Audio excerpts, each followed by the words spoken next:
Good morning.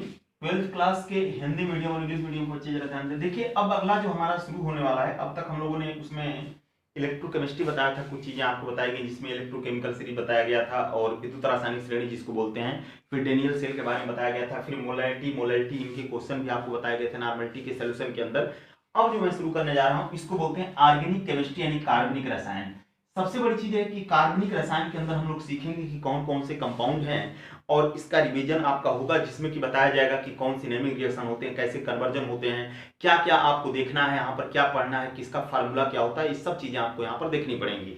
तो सबसे पहले एक बात जरा ध्यान दीजिएगा कि मैं बात कर लेता हूँ कि ऑर्गेनिक केमिस्ट्री की अगर हम बात करें तो कार्बनिक रसायन की बात करें तो जाहिर सी बात है कि इसकी शुरुआत किससे होती है, कार्बन से। यानी कार्बन के बगैर हम लोग ऑर्गेनिक केमिस्ट्री को नहीं देख सकते, यानी कार्बन का होना जरूरी है।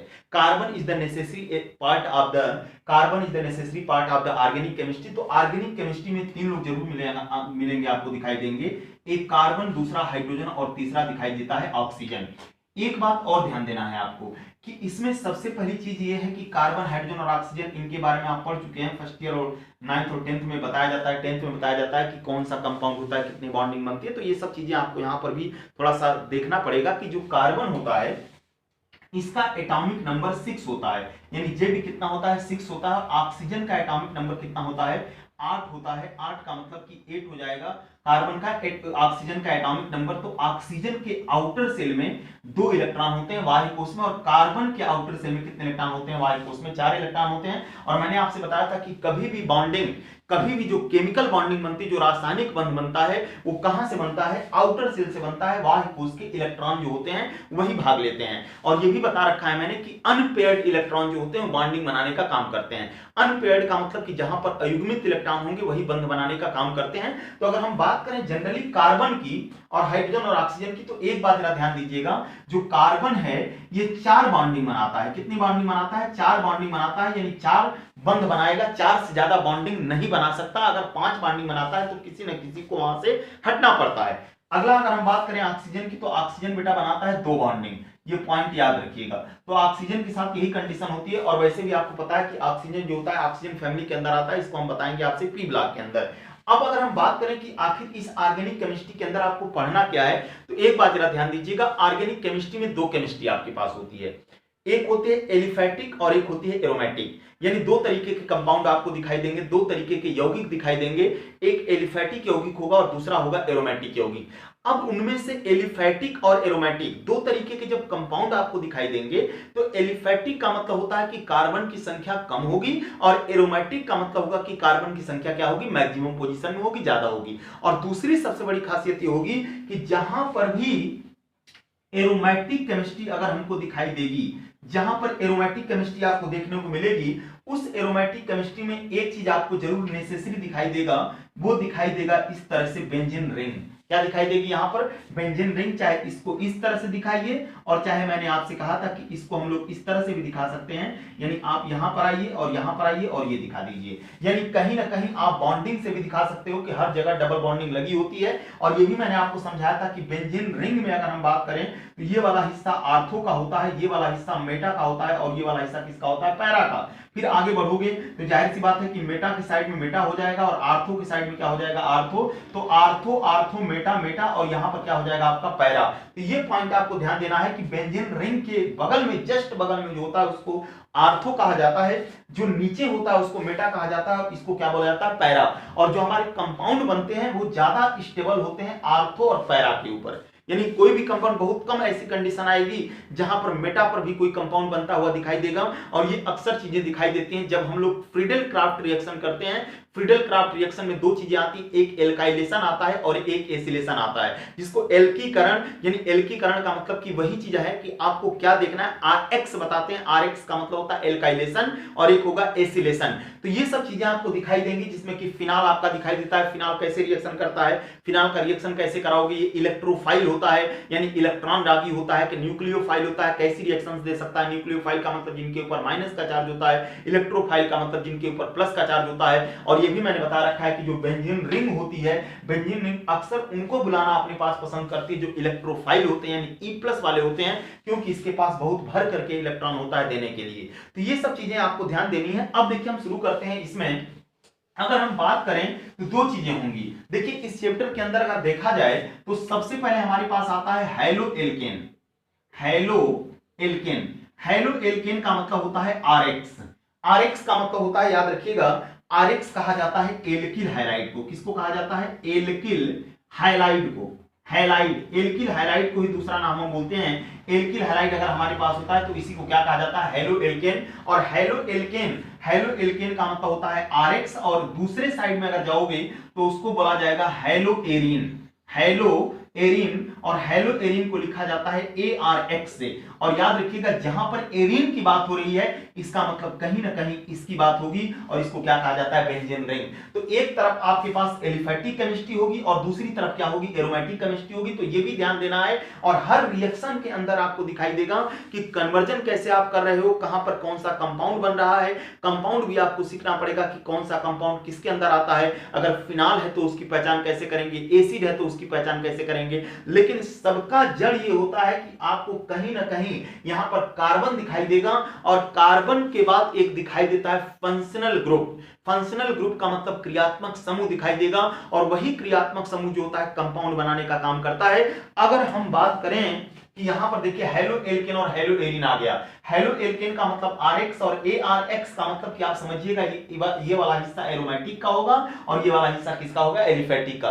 ये भी विशेष रूप से ध्यान देना है। यानी एलिफैटिक है तो कार्बन के जो परमाणु होते हैं, कार्बन के जो एटम होते हैं वो बिल्कुल ओपन चेन कंपाउंड होते हैं, खुली श्रृंखला में होते हैं, और ये वाले जो होते हैं वो बंद श्रृंखला में हो जाते हैं। और एक और सबसे बड़ी खासियत होती है कि बेंजीन रिंग में कार्बन के 6 परमाणु आपको जरूर दिखाई देंगे। यानी इनकी शुरुआत जो होती है वो किससे होती है? C6 से। अगर मैं आपसे कहूं C6H5CH3, C6H5CH, C6H5NH2, C6H5COOH, C6H5OH, C6H5CHO, C6H4OHCHO या C6H4OHCOOH, तो ये जितने भी आपको दिखाई देंगे ये सभी एरोमेटिक कंपाउंड के अंदर आएंगे। और एरोमेटिक कंपाउंड की शुरुआत किससे होती है? कार्बन के 6 एटम से होती है। और याद रखिएगा इसीलिए कहा जाता है जो एरोमेटिक कंपाउंड होते हैं वो धुएं के साथ जलते हैं, फ्यूम के साथ जलते हैं। उसका रीजन ये है कि नंबर ऑफ कार्बन इनमें ज्यादा होते हैं।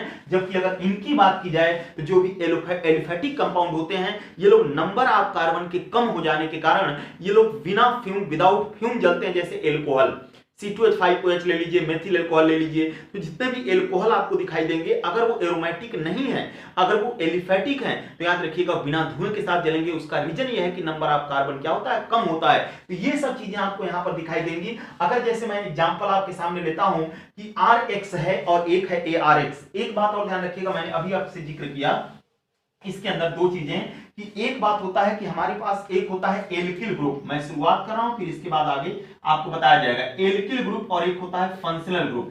एल्किल ग्रुप का मतलब इसको एल्किल समूह कहा जाता है और इसको कहा जाता है क्रियात्मक समूह। ये बात ध्यान रखिएगा। एल्किल ग्रुप का मतलब सीधा सा मतलब आप समझ लीजिए कि कहीं ना कहीं इसका मतलब होता है कार्बन।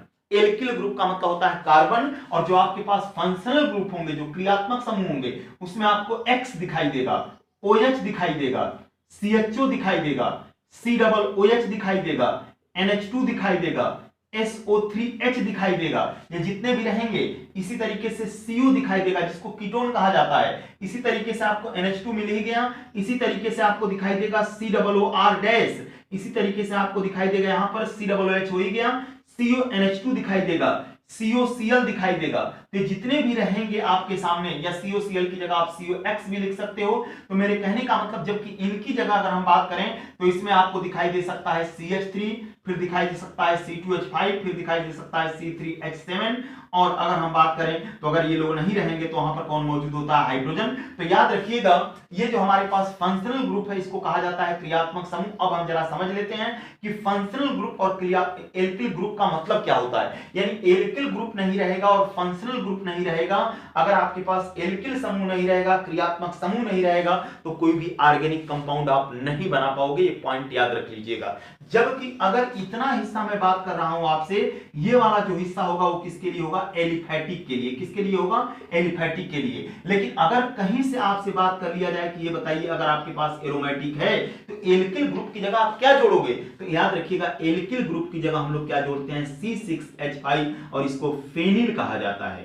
क्या कहा जाता है? फेनिल। और यही चीज आपकी एरीन बन के आ जाती है, जो अभी जिक्र किया था मैंने AR का। R का मतलब होता है एल्किल ग्रुप, R का मतलब क्या होता है CH3, R का मतलब C2H5, R का मतलब C3H7OH, C3H7, और जब ये हटेंगे तब वहां पर H लगेगा। और याद रखिएगा H को मैंने बताया था आप लोगों से, H को फार्मा के नाम से जाना जाता है, यानी कहीं पर भी अगर H का कोई कंपाउंड आपको दिखाई देगा तो याद रखिएगा उस कंडीशन में उसको हम लोग क्या किस नाम से जानते हैं, फार्म के नाम से जानते हैं। और H तभी लगता है, H तभी हम लगाएंगे जब ये लोग एब्सेंट रहेंगे। और याद रखिएगा जब आप एलिफैटिक केमिस्ट्री पढ़ोगे तो एल्किल ग्रुप की जगह इस बात को विशेष रूप से ध्यान दो, इनको जोड़ोगे, जबकि एरोमेटिक की जगह किसको जोड़ोगे, C6H5 को जोड़ोगे, जो कि बेंजीन रिंग का होगा, इसलिए इसको AR से लिखा जाता है। AR का मतलब होता है एरीन, AR का मतलब क्या होता है एरीन, तो इस पॉइंट को आपको ध्यान देना है। और इधर अगर बात किया जाए फंक्शनल ग्रुप की तो OH, CHO, COOH, NH2SO3H, CO, COR और CONH2 और COX। अब हमको यहां पर यह समझना है कि एक बात जरा ध्यान दीजिएगा, जहां पर X लगा होता है इसका मतलब होता है हेलो, X का मतलब क्या होता है हेलो, हेलो की जगह आप लिख सकते हो क्लोरो, ब्रोमो और आइडो, ये लिख सकते हैं आप। यानी जहां पर X रहेगा वहां पर क्या लिखोगे, या तो Cl लगाओगे या Br लगाओगे, I लगाओगे। ये फंक्शनल ग्रुप की बात कर रहा हूं, क्यों, क्योंकि ये दोनों जब आपस में मिलेंगे, देखिए बीच में लगा दिया मैंने प्लस, जब ये दोनों आपस में मिलेंगे तभी आपका बेटा जाके तैयार होता है ऑर्गेनिक कंपाउंड। और ऑर्गेनिक कंपाउंड को बोलते हैं कार्बनिक यौगिक, और कार्बनिक यौगिक का मतलब होता है कि कार्बनिक यौगिक अगर आपके पास रहेगा, ऑर्गेनिक कंपाउंड अगर आपके पास है, तो इन दोनों का होना जरूरी है। दूसरी चीज, ये वाला हिस्सा तो एल्किल ग्रुप के लिए हो गया, ये वाला हिस्सा आपका एरोमेटिक के लिए। ये सब जितने भी होते हैं इनको क्रियात्मक समूह कहा जाता है। जैसे OH होगा तो OH से किसकी पहचान होगी ऑर्गेनिक कंपाउंड के अंदर, एल्कोहल की। इस पॉइंट को याद रखिएगा, OH मतलब एल्कोहल, CHO मतलब एल्डिहाइड, OH का मतलब ये आपसे बताया मैंने alcohol, ALCOHOL alcohol, Hindi medium alcohol, इसको बेटा बोलते हैं CHO का मतलब एल्डिहाइड हो जाएगा। COOH का मतलब हो जाएगा कार्बोक्सिलिक एसिड, यानी ये अम्ल का काम करेगा। यहां पर याद रखिएगा इनऑर्गेनिक नहीं है, ऑर्गेनिक है, इसलिए एसिड की पहचान यहां पर कार्बोक्सिलिक एसिड की पहचान किससे होगी, COOH से होगी। और यहां पर एक कंपाउंड देखिए और आया हुआ है NH2, NH2 का मतलब होता है एमीन। NH2 किससे जानेंगे, एमीन से, क्योंकि आप अच्छी तरह जानते हो NH3 को बोलते हैं अमोनिया, और अमोनिया से ही एक हाइड्रोजन निकाल करके क्या बनाया गया है, एमीन। इसको बोलते हैं सल्फोनिक, सल्फोनिक के नाम से जाना जाता है ये सल्फोनिक एसिड, जो कि सबसे बड़ा ग्रुप होता है। याद रखिएगा इसको SO3H बोलते हैं, जैसे कि एनिलीन के साथ मैंने रिएक्शन करके आपको बताया था, फिर आपको समझाया जाएगा उसको। तो SO3H का मतलब होता है सल्फोनिक। CO का मतलब होता है कीटोन, याद रखिएगा CO का मतलब होता है कीटोन। COO जहां लग जाए वो चीज एस्टर बन जाती है, क्या बन जाती है, एस्टर। और CONH2 का मतलब होता है एमाइड, और याद रखिएगा एमाइड के आगे आप लोग लगाओगे एसिड, यानी ये एसिड एमाइड होता है। फिर अगर हम बात करें COX की तो इसको बोलते हैं एसिड हैलाइड, क्या बोलते हैं इसको, एसिड हैलाइड। तो इस प्रकार से हम ये कह सकते हैं कि कहीं ना कहीं एल्किल ग्रुप और फंक्शनल ग्रुप लगा करके आप एक ऑर्गेनिक कंपाउंड बनाते हो। और ये जानना जरूरी है, बेहद जरूरी है कि ऑर्गेनिक कंपाउंड के अंदर कौन सा कंपाउंड है और उसका फार्मूला क्या होगा। अगर हम आपसे कहें कि मेथिल एल्कोहल, तो आप समझिए कि मेथिल, ये CH3 को मेथिल कहा जाता है, C2H5 को एथिल कहा जाता है। और H की जगह मैंने आपसे क्या कहा, फार्म लगा करके कोई भी कंपाउंड बनाओगे। जैसे मैंने आपसे कहा HCHO लिख दिया मैंने। अब CHO का मतलब क्या होता है, एल्डिहाइड, और H का मतलब क्या होता है, फार्म, तो इसका नाम हो जाएगा फार्मेल्डिहाइड। इसका मतलब इसमें कार्बन की संख्या कितनी होगी, 1 होगी। तो कम से कम आपको ये पता जरूर होना चाहिए कि कौन सा कंपाउंड है, क्योंकि ये नहीं पता रहेगा तो आप न तो कन्वर्जन कर पाओगे, न तो रिएक्शन को समझ पाओगे। तो सबसे जरूरी चीज है कि ऑर्गेनिक कंपाउंड बन कैसे रहे हैं, किसकी जरूरत पड़ रही है। ऑर्गेनिक कंपाउंड, सबसे पहला ऑर्गेनिक कंपाउंड जो होता है, सबसे फर्स्ट ऑर्गेनिक कंपाउंड मीथेन होता है, याद रखिएगा, जिसका फार्मूला CH4 होता है। लेकिन इन द लैब अगर बात किया जाए कि लैब के अंदर सबसे फर्स्ट ऑर्गेनिक कंपाउंड कौन सा होता है, तो उसको बोलते हैं यूरिया। क्या बोलते हैं उसको, NH2CONH2, और NH2CONH2 को यूरिया के नाम से जाना जाता है। अब आप यहां पर कहीं देख सकते हैं CONH2 लगा है कि नहीं लगा है, इसका मतलब कि यूरिया जो होता है इस ग्रुप के अंदर आता है। तो ये भी बात आपको विशेष रूप से ध्यान देनी है। अब इसके अंदर मैं फार्मूला बताऊंगा, फिर आपके रिएक्शन शुरू करेंगे, और रिएक्शन जब शुरू करेंगे तो ये आपको पता होना चाहिए कि कौन क्या है। जैसे मैंने आपसे कहा कि X का मतलब हेलो ग्रुप, अब X में आप ये भी जोड़ सकते हो, अगर आपने ये जोड़ा तो R होगा, और ये जोड़ा तो AR हो जाएगा। और जहां पर एरोमेटिक लग जाएंगे तो समझ लो, जहां पर C6H5 से शुरुआत कर रहे हो तो वो चीज आपकी एरोमेटिक बन जाएगी, और जहां पर R से शुरुआत कर रहे हैं वो एलिफैटिक बन जाएगा। अब इसी के आगे हम लोग कंपाउंड पढ़ते रहेंगे, इस पर फार्मूला पढ़ते रहेंगे, फिर आगे आपसे बात होगी। Thank you.